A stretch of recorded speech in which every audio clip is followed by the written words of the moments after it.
ప్రతిపక్ష హోదా ఏ పరిస్థితిలో వస్తుందంటే, మీకు రూలింగ్ పార్టీ కంటే కూడా అత్యధికంగా ఇంకొక సీట్లు వాళ్ళకంటే మీరు వస్తే, దాని తర్వాత స్థానం మీకు వస్తే ఖచ్చితంగా ప్రతిపక్ష హోదా వాళ్ళకే ఉంటుంది. విన్నారు కదా, ఇవి ఉప ముఖ్యమంత్రి మాటలు.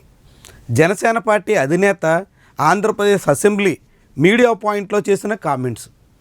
ఆంధ్రప్రదేశ్ అసెంబ్లీలో ప్రతిపక్ష హోదా కోసం ఈరోజు వైఎస్ఆర్సీపీ ఆందోళన చేసింది. గవర్నర్ ప్రసంగాన్ని అడ్డుకునే ప్రయత్నం చేసింది. గవర్నర్ ప్రసంగానికి వ్యతిరేకంగా నినాదాలు చేసింది.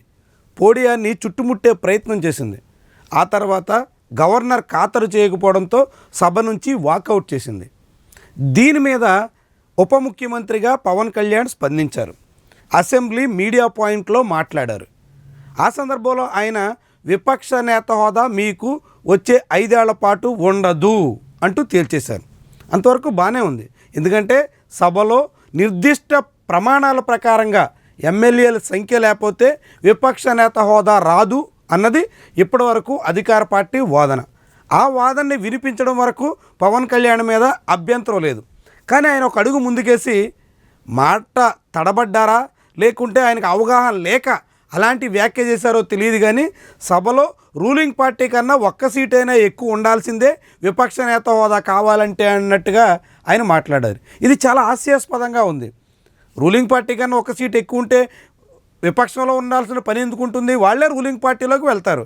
కానీ ఆ మాటని పవన్ కళ్యాణ్ ప్రస్తావించడం అన్నది చాలా హాస్యాస్పదమైనటువంటి విషయంగా కనిపిస్తుంది.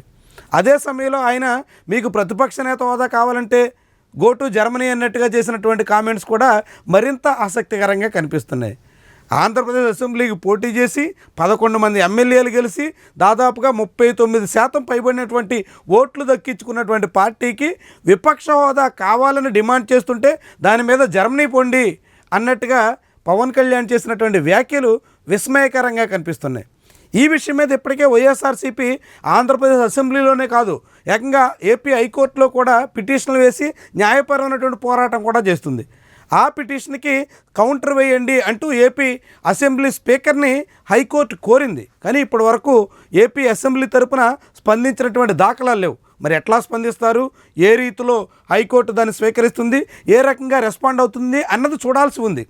ఆంధ్రప్రదేశ్ అసెంబ్లీకి సంబంధించి ఆంధ్రప్రదేశ్ ప్రజలకు సంబంధించినటువంటి విషయాన్ని ఏకంగా జర్మనీలో పొండి జర్మనీలో తేల్చుకోండి అంటూ పవన్ కళ్యాణ్ చేసినటువంటి వ్యాఖ్యలు మాత్రం ఆసక్తికరంగా ఉన్నాయి.